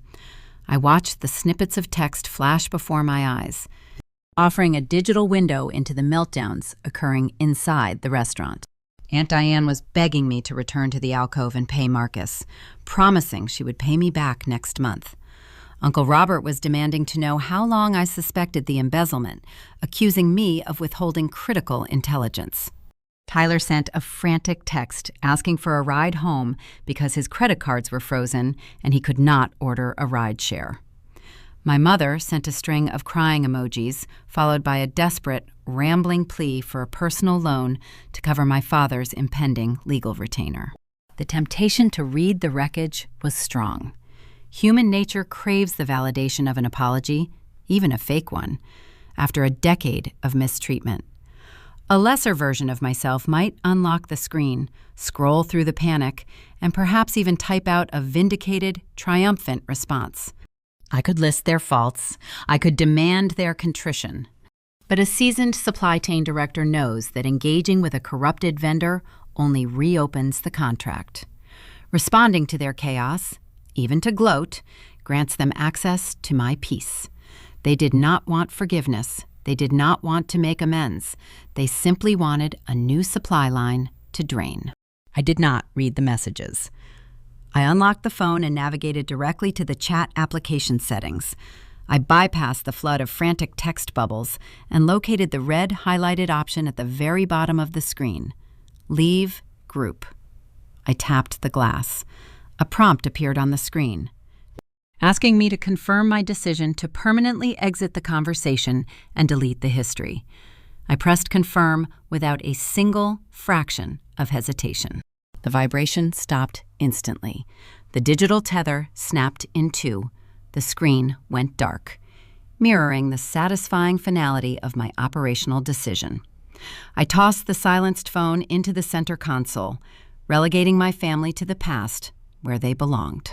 I pressed the ignition button, and the engine hummed to life, a steady, reliable sound.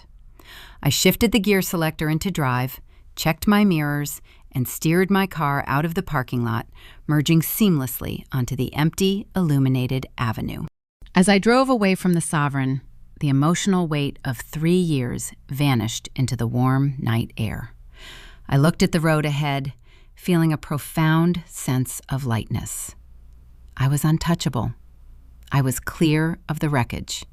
I was completely, irrevocably free. The days following the dinner at the Sovereign were remarkably quiet. When you sever a compromised supply line, you anticipate a certain degree of operational blowback, a frantic scramble from the severed party trying to reestablish the connection. But my phone remained dark. I did not receive any tearful voicemails or manipulative emails. The silence was not a tactic on their part. It was a product of sheer, unadulterated survival panic. They were too busy drowning in the floodwaters of their own creation to worry about the bridge they had burned. I did not need to hire a private investigator to learn how the evening concluded. In tight-knit suburban ecosystems, scandal functions as a highly efficient distribution network. Information filtered back to me over the next few months through a series of discrete channels. A distant cousin sent a cautious email. A former neighbor mentioned a startling development over a business lunch. Public records provided the empirical data to fill in the gaps.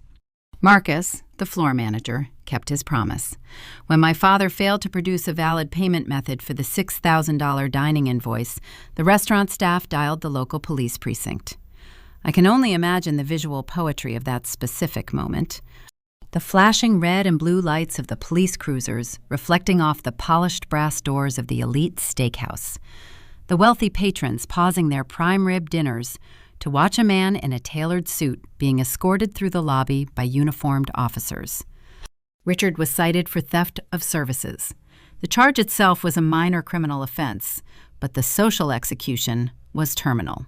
He lost his dignity in front of the very people he spent decades trying to impress. That public humiliation, however, was merely the opening tremor of a much larger earthquake. Uncle David did not operate on emotion or familial sentiment. He operated on contracts, ledgers, and fiduciary duty. The morning after the dinner, his corporate attorneys filed an emergency injunction. The forensic audit commenced immediately. The external accountants required less than 48 hours to trace the missing $50,000 and verify the forged authorization signatures. The legal retaliation was swift and unforgiving. David pressed federal charges for wire fraud and embezzlement. The moment those federal filings entered the public domain, the remaining pillars of my father's fictional empire collapsed. The bank holding the mortgage on my parents' Chesterfield estate received automatic notification of the Chapter 11 bankruptcy and the pending criminal charges.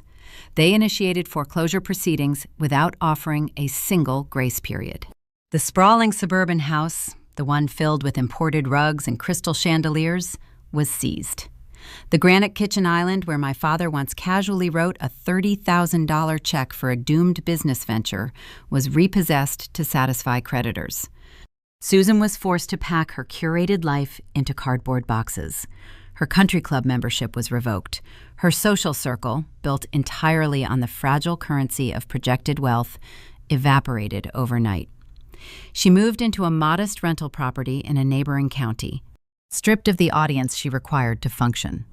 The ripple effect cascaded down the generational line, striking Jessica and Tyler with equal severity. Their luxurious lifestyle was a parasitic organism, sustained entirely by the illicit funds siphoned from Richard's accounts. When Uncle David froze the trust and the bank locked the remaining credit lines, my sister's ecosystem withered. The rent on their upscale downtown loft went unpaid. The leasing office taped an eviction notice to their front door within 60 days. Tyler's counterfeit watch and Jessica's polyurethane handbag could not be liquidated to satisfy their angry landlord. Without my father's stolen capital to subsidize their daily expenses, they were forced to face the harsh, unforgiving landscape of actual labor. They packed their belongings into trash bags and relocated to a cramped apartment on the industrial outskirts of the city. Tyler had to abandon his fictional consulting career and secure entry-level employment. Society conditions daughters to feel a profound sense of responsibility for the salvation of their parents. The cultural narrative demands that we set ourselves on fire to keep our relatives warm. We are taught that loyalty means absorbing the debts, hiding the flaws, and funding the delusions of the people who share our genetic code. I felt zero heat. I slept a full 8 hours every single night. I did not ruin my father. I did not evict my sister. The math ruined them. Arithmetic holds no bias and harbors no malice. If you spend capital you do not possess, if you build a foundation on forged documents and cheap imitations, the ledger will eventually balance itself. You can scream at the auditor. You can point shaking fingers at the people who refuse to fund your lies, but the numbers will always demand a reckoning. I merely refused to be the cushion they fell on when gravity finally took hold. My life moved forward with the clean, predictable efficiency of a perfectly optimized supply chain. My career flourished. My assets grew. I walked through the world with a light, unburdened posture, secure in the knowledge that my firewall was impenetrable. The space that my family once occupied, a space filled with anxiety, obligation, and manufactured crises, was now filled with peace. I learned the most vital operational lesson of my life in that private mahogany alcove. The most dangerous thing you can do for toxic people is protect them from the consequences of their own choices. When you intercept their failures, you subsidize their dysfunction.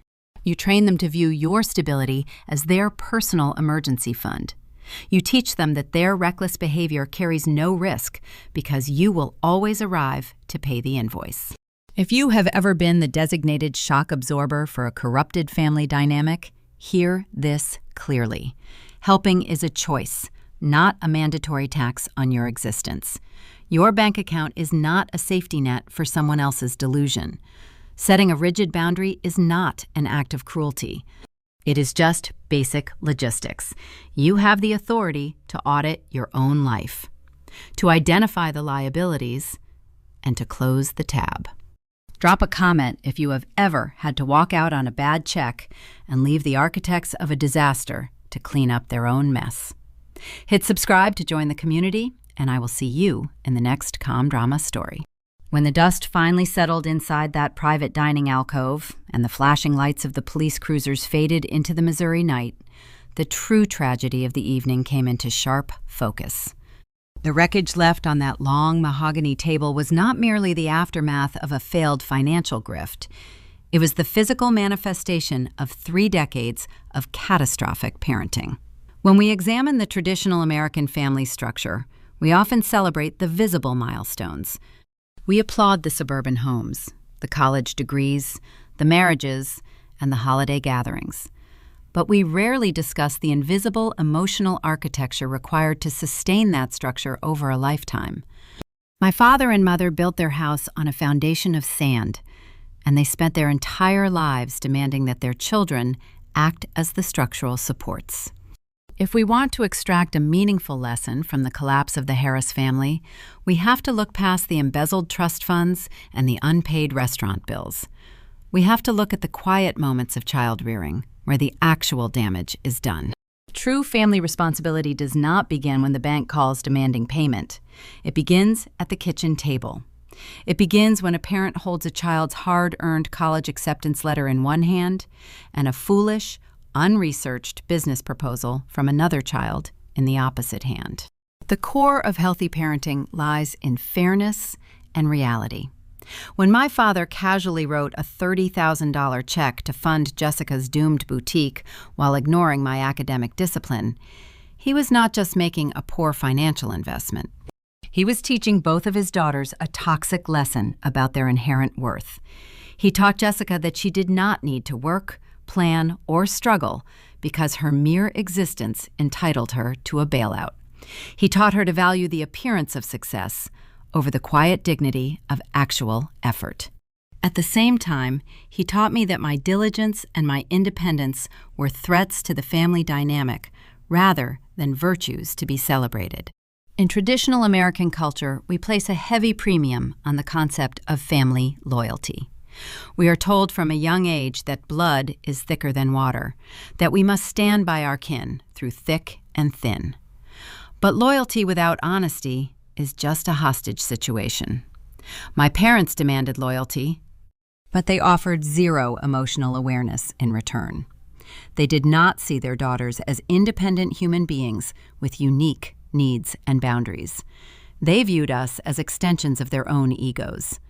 Jessica was the golden child, the prop they used to project a wealthy, carefree image to their social circle.